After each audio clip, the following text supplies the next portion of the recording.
தினமும் ஒரு இளைஞன் அதிகாலை வேளையில் தினசரி பேப்பர் போடும்போது ஒரு வீட்டில் அதற்காக ஒரு போஸ்ட் பாக்ஸ் போல ஒரு பெட்டி காம்பவுண்ட் கேட்டில் இருக்கும். பேப்பர் போடும் பையனும் தினமும் அதிலேயே பேப்பர் போட்டு கொண்டு வந்திருந்தான். திடீரென ஒரு நாள் அந்த பெட்டியை காணவில்லை. காலிங் பெல்லை அழுத்தி பார்த்தபோது ஒரு வயோதிகர், 80 வயதிருக்கும், மெதுவாக பெரியவர் வந்து கதவை திறந்தார். இளைஞனும் அவரிடம், வாசலில் இருந்த பாக்ஸ் எங்கே ஐயா என்று கேட்டான். பெரியவரோ, தம்பி, நான் தான் அந்த பெட்டியை நேற்று எடுத்து விட்டேன். நீ தினமும் என்னை அழைத்து பேப்பர் கையிலேயே கொடுத்து விடு என்றார். இளைஞனோ, ஐயா, அது உங்களுக்கும் நேரம் எடுத்துக்கொள்ளும், எனக்கும் நேரம் அதிகம் செலவாகும். காலையிலே பல இடங்களுக்கு சென்று பேப்பர் போடுவதால் இதில் எனக்கு நேரம் கூடுதலாக செலவாகும். ஆகவே நீங்கள் மறுபடியும் அந்த பெட்டியை இருந்த இடத்திலேயே வைத்தால் நன்றாக இருக்கும் என்றான். பெரியவரோ, தம்பி, பரவாயில்லை, நீ என்னை அழைத்து கையில் பேப்பர் கொடுத்து விட்டு போ. வேண்டுமென்றால் நான் கூடுதலாக 500 ரூபாய் ஒவ்வொரு மாதமும் அதிகம் தருகின்றேன் என்றார். இளைஞனுக்கு ஒன்றும் புரியவில்லை. அவரிடமே காரணத்தை கேட்டான். அதற்கு பெரியவர், தம்பி, சமீபத்தில் என்னுடைய மனைவி காலமாகிவிட்டாள். நான் தனியாவே இருக்கின்றேன். எனது பிள்ளைகள் எல்லாம் வெளிநாட்டில் இருக்கின்றார்கள்.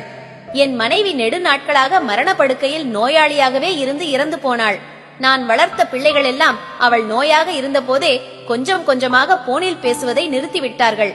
என் மனைவியின் மரணத்திற்கு கூட யாரும் வரவில்லை. நான் கஷ்டப்பட்டு வளர்த்த பிள்ளைகளுக்கும் நான் பாரமாகிவிட்டேன். நீயாவது தினமும் வந்து என்னை அழைத்து பேப்பர் தந்தால் நான் இன்னமும் உயிரோடுதான் இருக்கின்றேன் என்று அக்கம் பக்கம் உள்ளவர்களுக்கும் புரியும்.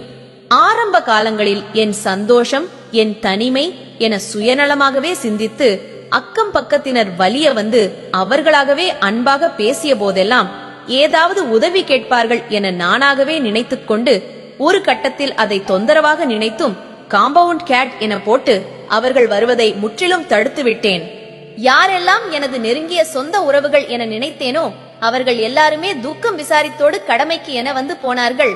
ஆனால் யாரெல்லாம் வரவே கூடாது என நினைத்தேனோ அந்த அக்கம் பக்கத்தினர்தான் என் மனைவியின் இறுதி சடங்கில் இறுதி அடக்கம் வரையில் எந்த பலனும் எதிர்பாராமல் இருந்து உதவினர்.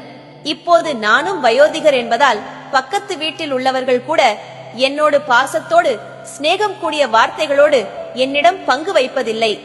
காரணம், பணம், அந்தஸ்து என்று உயர்ந்த நிலையில் வலிய வந்து அன்பாக உறவு கொண்டாடிய அந்த நல்ல உள்ளங்களை மதிக்க தெரியாமல் தடுத்த பாவியான என்னால் எந்தவிதமான நன்மையும் வராது என்றுதான். அவர்களும் என்னை தொடர்பு கொள்வதில்லை. ஒருவேளை நீ பேப்பர் போட தினமும் என்னை அழைக்கும் போது நான் வரவில்லை என்றால் நான் அன்று இறந்து விட்டேன் என தீர்மானித்து விடு. உடனே அக்கம் பக்கம் உள்ளவர்களையும் போலீசிடமும் அழைத்து சொல்லிவிடு. அப்புறம் தம்பி, என்னுடைய பிள்ளைகளின் வாட்ஸ்அப் நம்பரும் தருகிறேன். ஒருவேளை நான் இறக்கும் போது தயவு செய்து என் பிள்ளைகளுக்கு வாய்ஸ் ரெக்கார்ட் மூலம் என் மரணத்தினை சொல்லிவிடு. இதையெல்லாம் கேட்ட அந்த இளைஞனுக்கு கண்களிலிருந்து தாரை தாரையாக கண்ணீர் வந்தது. சொல்லிக் கொண்டிருந்த பெரியவருக்கும் குரல் தழுதழுத்தது. இன்றைய நவீன உலகில் தனித்தீவாக உள்ள வீடுகளிலும் ஒவ்வொரு அப்பார்ட்மெண்டிலும் இந்த மாதிரி முதியோர்கள் இருக்கத்தான் செய்கின்றார்கள். சில முதியோர்கள் வாட்ஸ்அப்பில் தினமும் குட் மார்னிங் என்றும் வணக்கம் என்றும் அனுப்பும் போதெல்லாம் இந்த பெருசுக்கு வேற வேலை இல்லை, இது ஒரு தொல்லை என்று நினைத்து பலரை நானே பிளாக் செய்துள்ளேன். இப்போதுதான் அதன் உள் அர்த்தமே புரிகின்றது.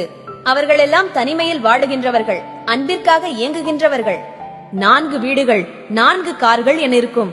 ஆனாலும் கூட பேச்சு துணைக்கு யாரும் இல்லை. பேசாமல் தனிமையில் இருந்து அந்த துக்கத்திலேயே மரணத்தை தழுவியவர்கள் பலர். ஒருவேளை அவர்கள் நமஸ்காரம், குட் மார்னிங் என்ற மெசேஜ் அனுப்புவதே தான் உயிரோடுதான் உள்ளேன் என்பதை மற்றவர்களுக்கு உணர்த்ததான் அனுப்புகிறார்கள் என்று இப்போது நினைக்கின்றேன். பச்சை இலைகளும் ஒரு நாள் பழுத்த இலைகளாக மாறித்தான் ஆக வேண்டும். உடன் இருப்போம், துணை இருப்போம், அவர்களுக்கு ஒரு நம்பிக்கையாயிருப்போம். நமக்கும் ஒரு நாள் அந்த நம்பிக்கை கை கொடுக்கும். நண்பர்களே, நான் படித்த, கேட்ட கதைகளை உங்களுடன் பகிர்ந்து கொள்வதில் எனக்கு மிகுந்த மகிழ்ச்சி. உங்களுக்கும் இக்கதைகள் பிடித்திருந்தால் உங்களுடைய நண்பர்களுக்கும் பகிருங்கள். மீண்டும் வேறொரு கதையில் சிந்திப்போம். நன்றி.